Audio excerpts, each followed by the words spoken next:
Dani, and I live here in Jamaica in the parish of St. Mary. I'm originally from California, and my background is in marine science and environmental science. I have always wanted to join Peace Corps. My godmother was actually the inspiration for that. It was a lifelong dream that she had. So when I was probably 13, I had found out about it, and I've always really cared about helping people and helping the environment. And I had been living remote in Alaska for about 6 months, so I think I had an itch to kind of live remote again in a new place. And it wasn't bad island hopping, definitely a different climate.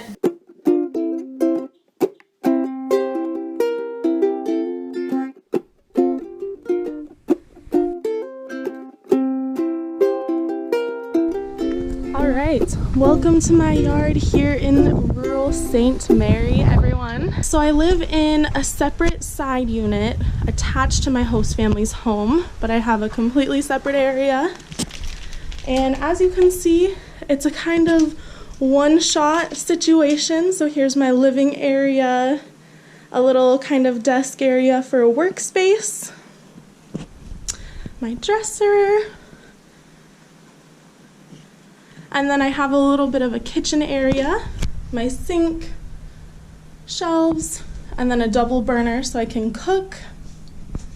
Here is my closet, and then my bathroom. All right, so this is the main road, and this is my host parents' shop. You can pretty much get anything you need here, so it makes it convenient. I don't have to go to my shopping town if I'm ever in a rush. This is my host dad major. And across the road there is the farm store. My site is very rural, like I said, so there are some challenges that come with that. During the summer, when we have droughts, water can be sort of inconsistent, and the electricity goes all the time. Anytime it's windy, we might lose power. I'm assigned to a women's group. We're a benevolent society. We focus on agri-processing, so as climate change is affecting the crops in our area, these women are able to process things that might be out of season or might be too ripe or underripe, and they're able to create value-added products. A couple of projects that we've been recently working on include creating an agri-processing kitchen.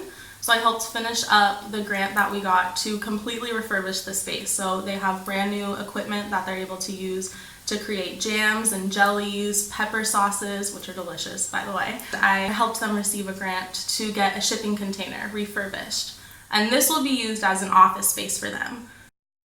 Our pepper packaging house, our farmers group uses it to package and destem all of the peppers that they sell to a company in Kingston that makes a hot pepper sauce. This area next to it is where we plan to lay the foundation for our shipping container. That will be our office space. In addition to the benevolent society that I'm working with, I also help out at 2 schools in my community, a primary school and a basic school. I help teach environmental science and sort of nature education. With the primary school, I assist with the school garden, and I help plan lessons for the agriculture teacher.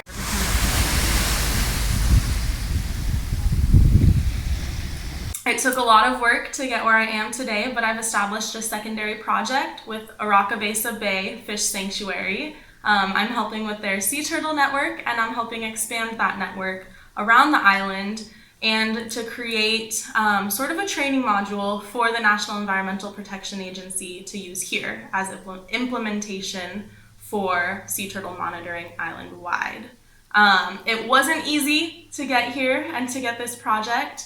It took a lot to be able to network and make the connections that I did, to be able to meet the people that I was able to get involved here. And it's not an easy journey just physically. I have to take 2 buses and a taxi to get here every day that I come down, which is limited. I only come down here about once a week. This is Mel. This is my supervisor for my secondary project working with the Sea Turtle Network. My wife and I moved to Jamaica in 2003, and when we came here, we hadn't got the clue that we had turtles on the beach, knew nothing about sea turtles. And in June, we saw tracks on the beach. When we saw the tracks on the beach, I thought somebody had ridden an ATV up my beach, and I was furious. And my workers said, "No, boss, it's a turtle." So we went down, and the guy that looks after the house next door was down there stealing the eggs. So being an ex-teacher, it was like threatening with his boss. We put the eggs back. 3 hours later, comes back, pinches them anyway. And we started walking the beach every morning looking for tracks. But what we actually found was not just the tracks, we found dead turtles. And in that first year, we found 8 dead turtles that people were sitting down there waiting for them to come in, and would then let them lay the eggs, and as they were trying to go back to sea, roll them over and kill them, cut the meat out, leave all the bits on the beach, and we decided that we needed to stop it. So in the following season, we then thought, okay, how do we stop them? Now, not being American, I didn't buy a big gun, I bought a big flashlight, and stood at that end of the beach and we lit it up, and basically we scared everybody off. But what we didn't know was they were coming back in the morning and digging up the eggs. So when we discovered that, it was like late nights, early mornings, and eventually we got to a point that we had 3 nests go out, and that was about 350 turtles. But then each year that we actually went on, we just discovered more and more. And like we found out, for instance, if it rains heavily, the turtles can't get out the nest, so they're trapped and they die. And so then we realised we needed to know exactly where the nests were. And we discovered if we wash the turtles and you clean the eyes and you can check their belly button, then basically you can take out the ones that are not ready to go, and we put them in the incubator and keep them for a day or two. But then when you release them out of the bucket, they go out like little Usain Bolts across the sand, as opposed to just slowly walking out. So now we're in a situation that where we had 350 go out in 2005, in 2015 we had 22,000 go out. As we've done the various developments as we've gone on, the first thing is that you're not allowed technically to handle turtles or the eggs or the nest because it's against the law. But in Jamaica they have something called game wardens, and you're appointed by the Governor General, and it gives you legal powers not only to handle and look after the nest, but also to make, if anybody's trying to dig up or steal the eggs or kill a turtle, you've actually got powers of arrest as well. Jamaica in now get lots of visitors returning purely because they have turtles. And quite often when people get there, the first thing they'll say is, oh, have we got any turtles being released? Because it's become an important feature for them. So we get the support of the managers, we get the owners, and the staff, is really good.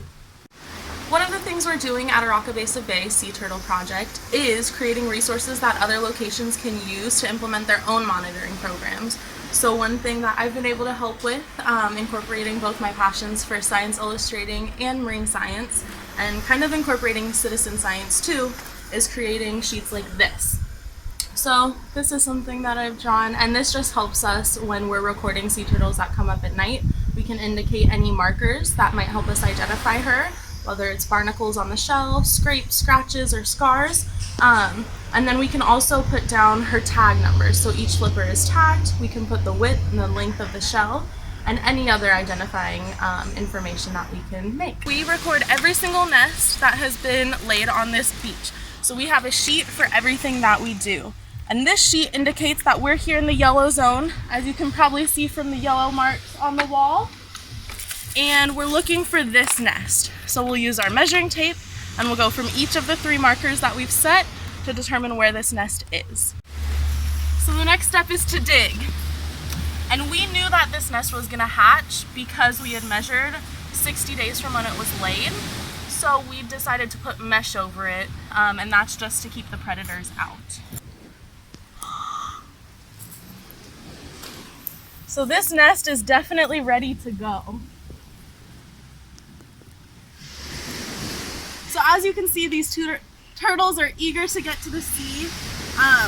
What our job today will be is to just give them a rinse, make sure that we check that all of their belly buttons are completely formed, the egg yolk has been completely absorbed, and the eyes are open and clean, and that there's nothing wrong with them that we might need to take them to the incubator for.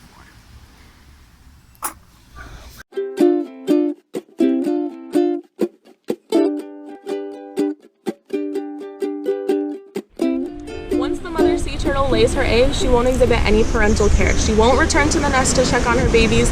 She goes back out to sea to mate again, come back in 2 weeks, or to continue on her migration. So these hatchlings are totally on their own, and once they emerge from the sand, they have to know where to go, right? Well, they emerge from their nest usually in the evening, and that's because the ocean will be the brightest point for them. So these hawksbills, they obviously begin their life on the beach. For all of the males, this will be the only time that they really come on the beach. When they're walking to the sea, they're able to detect the magnetic fields through the earth, through their belly buttons. It's amazing. And they set their little GPS, so the females will return to almost this exact location in about 15 to 20 years when they reach maturity. They can live to be up to 100 plus years old. Sea turtles are really important for our coral reef systems. Hawksbills and green sea turtles specifically help keep other smaller animals in check. So, for example, our hawksbills eat jellyfish, and so they're keeping that animal in check so they don't overpopulate and take over the reefs. The eggs here are seen as the Jamaican bush medicine for a male enhancement. And so we actually had a nest recently that was taken, and we assume someone made smoothies or soup from it. Other threats or other issues that we've seen is with development and these sea turtles. We have beaches that are there and sea turtles come up and they're not really able to lay nests because the sand is too shallow, and that might be because it wasn't a beach. It was the sand that was brought in from other places, and so these sea turtles don't have anywhere to lay. The sand isn't deep enough for them to dig these nests. Other issues that we've seen with development, for example, are beachside pools. When hatchlings are released to the sea, they might mistake the beachside pool for the ocean, which, like I mentioned, is the brightest point for them. That's their guiding point to the next phase of their life. And so we had a situation where we had about 50 hatchlings that ended up in a pool. It was a saltwater pool, so they all made it to the sea eventually. Jamaicans love to tell stories, and I've heard a few myths and legends about the folklore of nesting sea turtles. One of my favorites is that sea turtles cry at night. And I found that really interesting because scientifically, sea turtles have extrarenal salt glands behind their eyes. I've heard other cool stories from Jamaicans. One of them is that lightning strikes every time a sea turtle lays an egg. And on our beautiful coastline, we see lightning all the time. We work with different universities, and we actually send our information up to the UN level. So this is important work that's really helping the species and a lot of different species as a whole.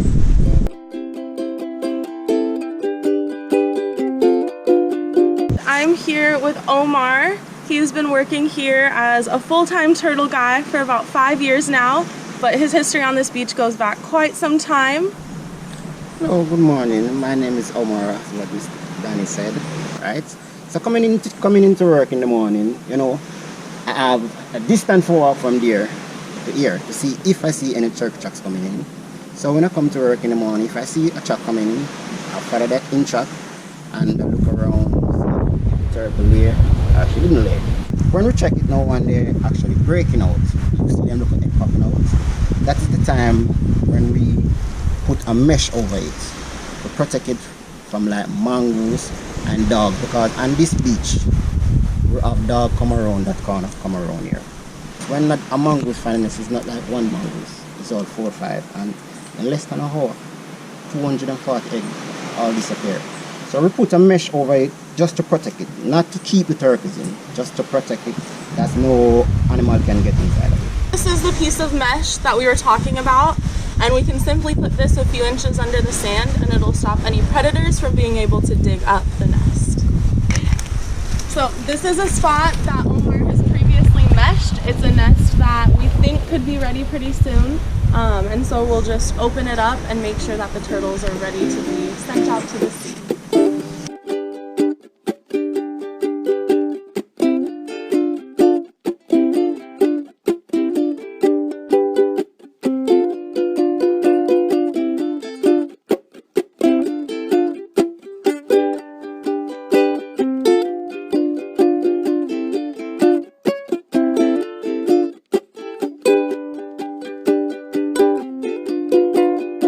Okay, what we just did right here, I'm a certified, I have my ID, right? I'm a game warden, right? What we just did, not anyone can just do this. You have to get proper training, right? And you have to also have your ID, because if we catch anyone doing this, you know, you can go to jail. You understand? And as what I said, I have my ID, so that is the reason why you can see me do this. Because I'm not a Jamaican citizen, I'm not technically allowed to become a game warden, so I had to get special approval through the National Environmental Planning Authority and other agencies to be able to participate in this project. But my background is in marine science, and luckily I've been able to tag a few other species, so it wasn't a lot to learn. There were a few things that I was able to kind of pick up on. One of the most important things is we have a fish sanctuary in front of the beach. I'm a board member for the trust that runs it, and basically because of that relationship with the fishermen and knowing most of the fishermen, they've been educated over time not to kill the turtles, and if they see anybody, I get a phone call. So if anything happens out at sea and they see a turtle being killed, I get a phone call telling me which boat, which number, when it happened, and then we can meet them at the dock when they come in and arrest them. But we don't need to do any of that now because in the last 8 years we've not had a turtle killed. Now if you go to other parts of the island, they're killing them almost daily. So that relationship with the fishermen is important. But the goal is that we can implement these programs, and as they start learning more, we're able to be there less. So in a couple of years, these beaches and hotels and fishermen's groups and wardens are all able to take ownership of these projects on their own and not need to rely on us for these monitoring programs. That they'll be completely self-sustainable, they'll be able to submit and input all of the data expected of them, and we'll be able to cut ourselves out of the middleman of this assignment. In the year that I've been working at this beach, I have helped release just under 10,000 hawksbill hatchlings into the wild, and that's really important for this population. I think my best piece of advice for any people that are interested in applying for Peace Corps or that get into Peace Corps is that your service is really what you make of it, and there might be a lot of ups and downs, but really find something that you're passionate about, and even if it's small, just find something that gives you a reason to keep going and a reason to feel like you're thriving in this place.